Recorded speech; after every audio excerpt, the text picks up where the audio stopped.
जैसे ही मनीष की कार पहाड़ी पर पहुंची, उन्होंने विक्रम को दूसरी कार के साथ ऊपर से गिरते हुए देखा। मनीष ने तेज आवाज के साथ ब्रेक लगाया और तीनों निकलकर पहाड़ी के किनारे की तरफ भागे, लेकिन तब तक बहुत देर हो चुकी थी। नीचे गिरती दोनों कारें एक पत्थर से टकराईं और धमाके के साथ उनमें आग लग गई। जलते हुए टुकड़े नीचे समंदर में समा गए। कोई भी देखकर कह सकता था कि कार में सवार लोगों के जिंदा होने की कोई उम्मीद नहीं थी। करिश्मा पत्थर बनी अपनी आंखों के सामने विनाश का ये नजारा देखती रह गई। उसे यकीन ही नहीं हुआ कि विक्रम को उसने 2 पल में खो दिया। कार्तिक ने नीचे देखकर दुखी स्वर में कहा, विक्रम चाहता तो अपनी जान बचा सकता था, हमारी बात मानकर यहाँ से चल सकता था। मनीष की आवाज में भी दर्द था। उसने दिखा दिया कि वो एजेंट से पहले एक बहादुर सिपाही था, अपने साथ इतने आदमियों को लेकर गया है। दोनों ने करिश्मा की तरफ देखा। वो अब भी फटी फटी आंखों से पहाड़ी के नीचे झुक झुक कर देख रही थी, शायद इस उम्मीद पर कि विक्रम किसी तरह बच गया हो। बॉस, कार्तिक ने उसे पुकारा। करिश्मा को कुछ सुनाई नहीं दे रहा था। उसने पहले भी कई बार अपने साथियों को अपने आंखों के सामने मरते देखा था। इतने सालों से फौज में रहने और कुछ वक्त से ब्यूरो की एजेंट होने के कारण मौत का नजारा उसके लिए नया या हिला देने वाला नहीं रह गया था। लेकिन विक्रम की मौत के लिए वो तैयार नहीं थी। जब मनीष ने थोड़ी ऊंची आवाज में उसे पुकारा तो करिश्मा ने अपने आप को संभाला। वो अपने जज्बातों को अपने फर्ज पर हावी नहीं होने दे सकती थी। लंबी सांस लेकर उसने नीचे देखते हुए कड़क सैल्यूट मारा, फिर मुड़कर कार्तिक और मनीष से कहा, वापस जाने का समय आ गया है। दिल्ली पहुंचकर जैसे ही करिश्मा मनीष और कार्तिक के साथ ऑफिस में दाखिल हुई, रमन अपनी कुर्सी से खड़ा होकर तेजी से उसके पास आया। ये सब क्या है करिश्मा? तुमने पहले इमरजेंसी का मैसेज भेजा, उसके बाद कोई कांटेक्ट नहीं किया, न मिशन के बारे में रिपोर्ट दी, न सिचुएशन की इन्फॉर्मेशन। कल रात से हम लोग कितने परेशान हैं और तुम सब एक साथ वापस क्यों नहीं आए? विक्रम वहाँ क्या कर रहा है? उसे अकेले क्यों छोड़ के आए हो? जवाब का इंतजार करते हुए रमन तीनों की तरफ देखता रहा, लेकिन किसी ने कुछ नहीं बताया। कुछ तो बोलो करिश्मा।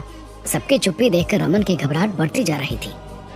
पिछली रात इमरजेंसी की लाइट के जलते ही रमन परेशान हो गया था। करिश्मा जैसी सतर्क और कर्मठ एजेंट ने पहले कभी ऐसा नहीं किया था। अगर उसने मदद मांगी थी तो इसका मतलब उसकी टीम किसी बड़ी मुसीबत में थी। तब से रमन ऑफिस में ही करिश्मा के संदेश का इंतजार कर रहा था। पूरा दिन बीत जाने के बाद भी कोई खबर नहीं आई और फिर अचानक करिश्मा ने दिल्ली पहुंचकर फोन किया कि वो अपनी टीम के साथ ऑफिस आ रही है। इतने में तेज आवाज के साथ दरवाजा खुला और पठानिया हांफते हुए अंदर आया। करिश्मा को देखते ही उसने पूछा, तुम ठीक तो हो ना? मैसेज क्यों नहीं भेजा? तुमने इमरजेंसी बटन क्यों दबाया था? क्या हुआ? फिर उसने कमरे में नजर दौड़ाई तो विक्रम को न पाकर उसके चेहरे पर और भी घबराहट और परेशानी नजर आने लगी। विक्रम कहाँ है? पकड़ा गया क्या? दुश्मन की कैद में है? बताओ करिश्मा, क्या हुआ? सवाल पूछते हुए पठानिया की आवाज तेज होती गई। करिश्मा ने धीरे से नजरें उठाई और पठानिया की तरफ देखकर कांपती आवाज में कहा, वी लॉस्ट हिम। क्या? पठानिया को यकीन नहीं हुआ। बिना पलके झपकाए वो अपनी जगह पर चुपचाप खड़ा रह गया। रमन ने मनीष से पूछा, ये सब कैसे हुआ? विक्रम कैसे मारा गया? तुम लोगों ने हेडक्वार्टर्स में किसी बात की रिपोर्ट क्यों नहीं बनाई? मनीष और कार्तिक नहीं जानते थे कि पठानिया करिश्मा का चचेरा भाई है। वो रमन के अलावा किसी और के सामने मिशन की असलियत नहीं खोलना चाहते थे। रमन के सवाल सुनकर उन्होंने करिश्मा की तरफ देखा। अपने आप पर काबू पाकर करिश्मा ने रमन और पठानिया को सारी बात बताई। रमन भौंचक्का रह गया। नकली मिशन? ऐसा कैसे हो सकता है?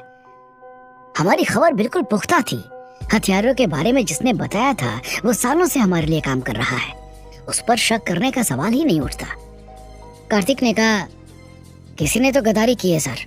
हमला करने वाले सिर्फ विक्रम पर निशाना लगा रहे थे। पहले हमले में ये बात हमें समझ नहीं आई, लेकिन बाद में हमें पता चला कि ये पूरा मिशन बनाया ही इसीलिए गया था कि वो लोग विक्रम को घेर कर मार सके।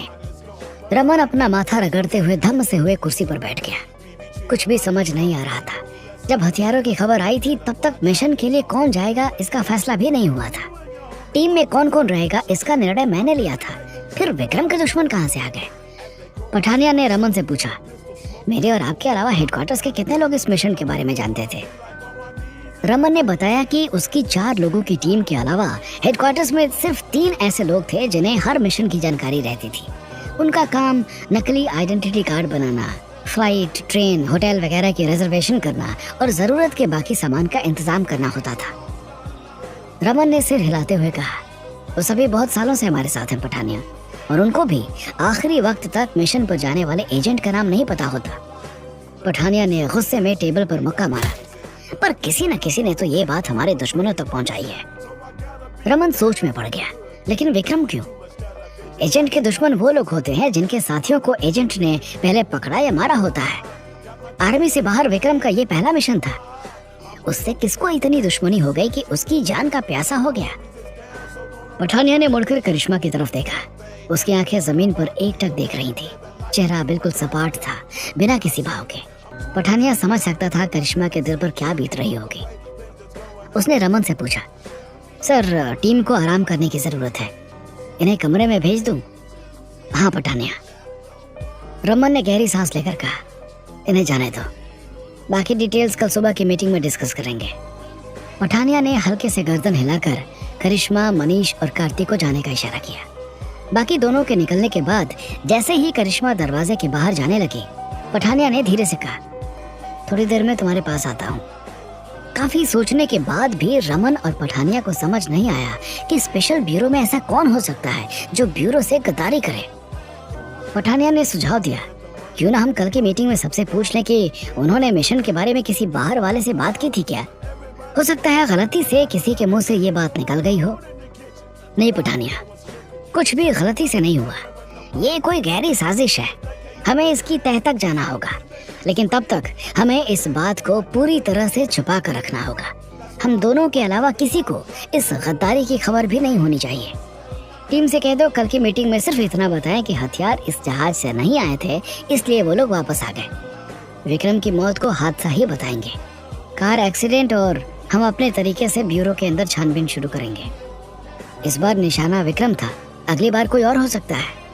मैं अपने किसी एजेंट की जान खतरे में नहीं डाल सकता, उनकी जान बहुत कीमती है। पठानिया ने उसकी बात मान ली, पर उसे एक उलझन थी। विक्रम ने तो सुसाइड नोट लिखा था ना, फिर हमें कार एक्सीडेंट की बात करने की क्या जरूरत है? रमन ने गौर से उसे देखा। बॉडी कहाँ से लाओगे?